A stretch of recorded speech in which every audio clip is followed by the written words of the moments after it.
Estetik əməliyyat oldun, amma nəticə vəd edilən kimi olmadı. Çox adam düşünür ki, estetik əməliyyatın nəticəsi xoşuna gəlmirsə, bu sadəcə riskdir. Amma hüquqi baxımdan bu belə olmaya bilər.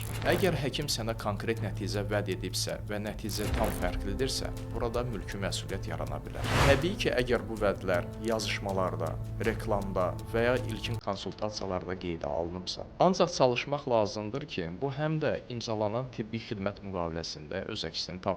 Yəni həkimə pasientin hansı istəyi sifariş olunur.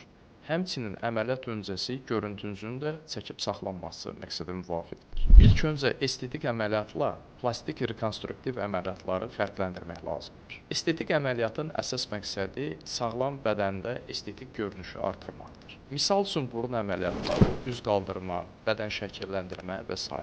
Plastik rekonstruktiv əməliyyatların əsas məqsədi isə funksiyaları bərpa etmək, deformasiyaları düzəltməkdir. Misal olaraq yanıq sonrası bərpa, üz cərrahiyyəsi və s.